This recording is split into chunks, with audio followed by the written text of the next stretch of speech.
বর্তমানে এই উপমহাদেশে আমরা একটা কঠিন সময় পার করছি। এই রাষ্ট্রগুলো 8টি দেশ।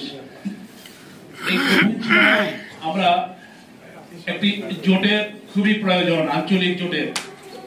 ভারত, বাংলাদেশ এবং ভারত পাকিস্তান যেভাবে আন্তঃকন্দল দ্বন্দ্ব শুরু হয়েছে, এটা কিন্তু আমাদের এই অঞ্চলের জন্য একটি ভয়াবহ অবস্থা।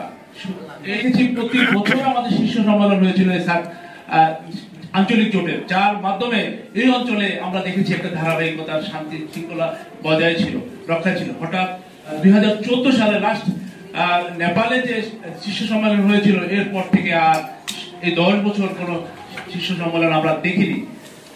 তখন থেকেই আবার এই বিরাজমান যে সমস্যাগুলো সৃষ্টি হয়ে গেল। একটা আঞ্চলিক জোট এই অঞ্চলের যে রাষ্ট্রপ্রধানরা একটা টেবিলে মঞ্চে যখন বসবে, তখন অটোমেটিকলি একটা সৌহার্দ্যপূর্ণ পরিবেশ, সৌহার্দ্যপূর্ণ বন্ধুত্বের একটা সম্পর্ক সৃষ্টি হবে। এবং সেটা সার্ক নামক আঞ্চলিক জোট করে আসছিল, তারা সেই কাজটা করেছিল, কিন্তু আজ সেটা আমরা দেখতে পাচ্ছি না। সেটার কারণে আজকে যে দৃশ্যমান সংকট এই 10 বছর যাবত আমরা অনুভব করেছি।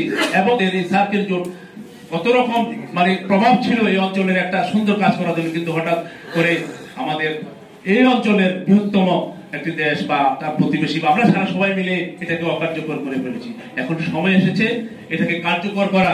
আমরা সার্ক জার্নালিস্ট ফোরাম 2019 সালে দিল্লিতে বসে সার্কভুক্ত 8টি দেশের সাংবাদিকরা বসে আমরা দিল্লিতে এই সার্ক জার্নালিস্ট ফোরাম সৃষ্টি করেছি। আমরা সেখানে দিল্লিতে বসে আমরা যে করেছি, করার পর আমরা অনুভব করেছি যে এই অঞ্চলে সার্কেল পুনর্জীবী করা দরকার। আমরা ঠিক 19 সাল থেকে আমরা ধারাবাহিক ভাবে বিভিন্ন দেশে আমরা কনফারেন্স, আমরা বিভিন্ন রকমের সেমিনার, আন্তর্জাতিক ভাবে আমরা মানবাধিকার নিয়ে কাজ করেছি, আমরা প্রেস মিডিয়া নিয়ে কাজ করেছি, আমরা কালচারাল প্রোগ্রাম নিয়ে কাজ করেছি, আমরা এডুকেশন নিয়ে কাজ করেছি। ইতিমধ্যে আমার আজাদ ভাই বলেছে যে আমরা অনেকগুলো প্রোগ্রাম করেছি। তারই ধারাবাহিকতায় আজকের এই প্রোগ্রাম, আজকের এই সেমিনার। আমরা চাই আজকের এই সেমিনার থেকে সার্কেল পুনর্জাগরণ হোক এবং এই এলাকায় শান্তি আবার পুনরায় ফিরে আসুক। আমি দুই একটা কোথাকার কি গন্ডগোলের চিত্র দেখে সেগুলোর উপর ভিত্তি করে আমাদের যে অশান্তি, এতে কার বেশি ত্রুটি হবে? আমাদের পার্শ্ববর্তী বন্ধু ভারত এই অঞ্চলের নেতৃত্ব দিবে, কারণ উনি তো ভারত ওয়ার্ল্ডের নেতৃত্ব দিবে। আমরা চাই সে ওয়ার্ল্ডের নেতৃত্ব দেখ।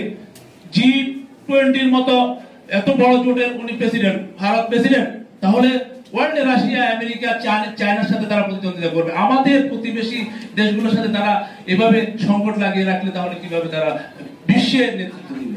আমি চাই আজকের যে আমাদের মেহমান রাষ্ট্রদূত পক্ষ থেকে তারা জানিয়ে দেখতে আসলে আমরা আগের মতো বন্ধুত্ব স্থাপন রক্ষা করতে চাই, আমাদের যে বন্ধুত্ব ছিল সেটা রক্ষা করতে চাই এবং আমরা সেটা নিয়ে কাজ করব। আমরা অচিরেই আমরা আরো প্রোগ্রাম করবো। আমাদের এই যে এখনই আমাদের বিহারের বৈশালীতে গণতন্ত্রের যেখান থেকে গণতন্ত্র শুরু হয়েছিল, সেখানে আবার আমরা গণতন্ত্র নিয়ে কথা বলবো।